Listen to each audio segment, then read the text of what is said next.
Boys Corner. Cheesy foreskin. Some of you guys in the audience are going to look down and go, yep, I know exactly what he means. And some of you, like me, are going to say, what the fuck is that? I'll tell you a story. My youngster came up to me and he goes, Dad, I've got a cheesy foreskin. I said, really, son? What kind of cheese have you got? Gouda, Edam, cheddar? He goes, no, Dad. Is that French sort of stuff? I said, Brie, Camembert, Blue. He said, why don't you take a look? I said, Jesus Christ, you've got a fondue down there. Go and see your mother. Not a nice thing. But it made me think about, and you need to think about this. When you go and shake a man's hand, you need to think to yourself from now on, does he have a cheesy foreskin? Could be a doctor, a lawyer, or a politician. Think about it. Talking about politicians with cheesy foreskins, Kevin Rudd. Sure, he's got one. His new border policy is a bit of a pain in the ass. I don't like it. I don't give a shit the fact that they're going to send him to Papua New Guinea. What annoys me is that he advertises it in the Courier Mail in fucking 12 different foreign languages that no Australian understands, and he's advertising it in the Courier Mail. Last time I looked, the bloody boat smugglers did it from Indonesia. Should be an Indonesian paper. But no, they spent 21 million bucks telling Aussies how good he is at sending him to Papua New Guinea. Right, royal pain in the arse. Talking about royal pain in the arses, we heard earlier on Mike saying that the Duchess and whatever his name is just had a baby. How good's that? I was on the toilet the other day and I had a right royal pain in the arse and I was thinking, I wonder if she went through the same amount of pain as I'm going through right now to give birth. Because I was pushing. And I thought, of course she wouldn't. She's got drugs, she's got support, she's got the royal family. I did it pretty hard. But it also made me think about the whole childbirth experience. When we had our first son, we went to the birthing clinic. And when you go there, they say, yeah, here's the outline of the birthing clinic. If you look carefully, it looks like a uterus. I said, well, fuck, I'm going to have to take your word for that, because last time I saw a uterus, I only made it to the front door and I got 2 inches in. I don't know what one looks like, but I'll take your word for it. The other thing, we were sitting there, or I was sitting there watching the wife give birth. She was on all fours.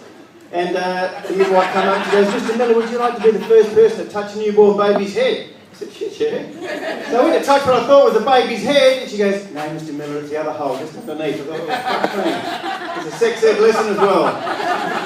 But the thing that annoys me about childbirth is that after the kid pops out, and I'm sure Willie's going to find this, is that 3 months later on you experiment with having sex again for the first time. You know, you don't want to go there because it looks like a train wreck. You go to put it in there, she goes, oh, you're too big, it hurts.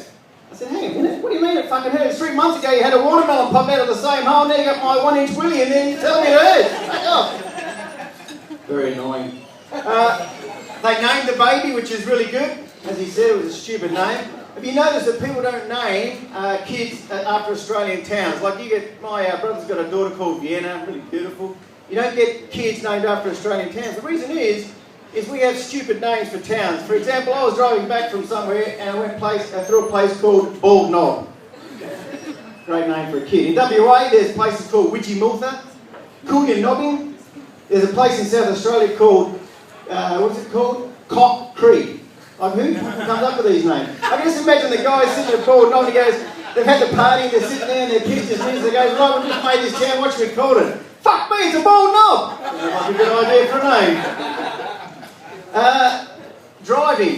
I take it most of us do driving. I find it pretty unbelievable to see people how they change from when you walk and when you drive. For example, if you're walking down the street and you see someone in distress, oh, you right, mate? Do you need a hand? Are you okay? When you're driving, fucking get out of the fucking way, you idiot! Fucking dumb prick! Could have been having a heart attack, no one cares. When you're walking and someone runs past you, you don't suddenly get the urge to run after them. In a car, fuck you, motherfucker, you ain't gonna fucking beat me! 500 kilometres down the road trying to get past them, you never do. And the funniest thing is, I've never seen a woman walking down the street putting on lipstick, doing her makeup, doing her hair, putting her shoes on a mobile phone. They can do it in the car, they just don't do it when they're walking. Look, before I go, just quickly, I've started doing a top 3 list. I'm working on it. I've got a top 3 holiday destinations. Tick that off. I've got a top 3 friends list. That's going really well. I'm just working on the top 3 sexual encounters I've had in 2013. I'll get number 3 on November when it's my birthday. Have a good night. I'm Dave Miller.